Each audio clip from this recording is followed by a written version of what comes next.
Hi, இன்றைக்கான Bhagyalakshmi review பார்க்கலாம். கோபி வந்து அவங்க அம்மாவை கோவமாக திட்டிடுறாரு. ஏம்மா என் நிலைமையை புரிஞ்சிக்கவே மாட்டீங்க, எனக்கு கிச்சனில் வேறு ப்ராப்ளம் இருக்குது, இதில் நீங்கள் வேறு பிரச்சனை பண்ணாதீங்கம்மா அப்படின்னு சொல்கிறாரு. திட்டுறாரு அவங்க அம்மாவை. அதனால அவங்க கோச்சிட்டு நான் வீட்டை விட்டு போகிறேன் அப்படின்ற மாதிரி கிளம்பி போகிறாங்க.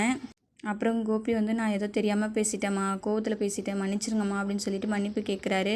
அப்புறம் அழுகுறாரு. என்னை விட்டு போகாதீங்கம்மா அப்படின்னு சொல்லி கெஞ்சுறாரு. என்னை விட்டு போனீங்கன்னா நான் செத்துருவேம்மா அப்படின்னு சொல்லி மிரட்டுறாரு. சரின்னு அவங்க அம்மாவும் இருந்துடுறாங்க. இங்கேயே பாக்கியா வந்து சாமி கும்பிட்டுக்கிட்டு இருக்காங்க. பாரு ஓப்பனிங்க்கு சமைக்கணும் அவங்க. அதனால அதை நினச்சி கொஞ்சம் பயமாக இருக்காங்க. என்ன பிரச்சனை வரும் அப்படின்றது தெரியாமல் பயந்துக்கிட்டு இருக்காங்க. அப்புறம் வீட்டில் உள்ளவங்களாம் ஆறுதல் சொல்கிறாங்க. அதெல்லாம் ஒரு பிரச்சனையும் வராது, பார்த்துக்கலாம், நான் வேணா வரவா அப்படின்னு சொல்லிட்டு அவங்க எழில் கேட்குறாப்புல. இல்லை வேண்டாம் அப்படின்னு சொல்லிடுறாங்க. அப்புறம் தாத்தாவும் கேட்குறாரு, நான் வேணா வரவாமா அப்படின்னு சொல்லி கேட்குறாங்க. இல்லை நான் பார்த்துக்கிறேன் அப்படின்னு சொல்லிட்டு பாக்கியா போயிடுறாங்க. அப்புறம் கோபியோட அம்மா வந்து கோபி மேலே ரொம்ப கோவமாக இருக்காங்க. கோபி வந்து பேச மாட்டுறாங்க, திரும்பி படுத்துக்கிறாங்க. அப்புறம் காஃபி போட்டு கொண்டாந்து கொடுக்குறாரு. ப்ளீஸ்மா சாப்பிடுங்கம்மா அப்படின்னு சொல்கிறாரு. உங்களுக்கு வேறு சுகர்லாம் இருக்குது, உடம்பு முடியாமல் போயிடும், சாப்பிடுங்கம்மா அப்படின்னு சொன்னோன்னே அப்புறம் காஃபியை வாங்கி குடிக்கிறாங்க. அப்புறம் வெளில வராரு. வரும்போது ராதிகா அம்மா வந்து ஏதோ சொல்ல வராங்க.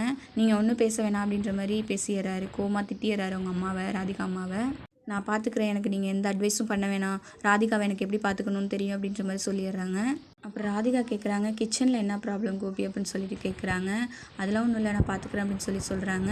இப்படி தான் நீங்கள் முன்னாடியே சொன்னீங்க, அந்த பிஸ்னஸை வந்து இழுத்து மூடிட்டீங்க, இதையும் எதுவும் பண்ணிடாதீங்க, ஒழுங்காக பிஸ்னஸில் கான்சன்ட்ரேஷன் பண்ணுங்கள் அப்படின்ற மாதிரி சொல்கிறாங்க. ஓகே அப்படின்னு சொல்லிட்டு கோபி சொல்கிறாரு. இதோட இந்த ப்ரோமோ முடியுது. Thank you for watch.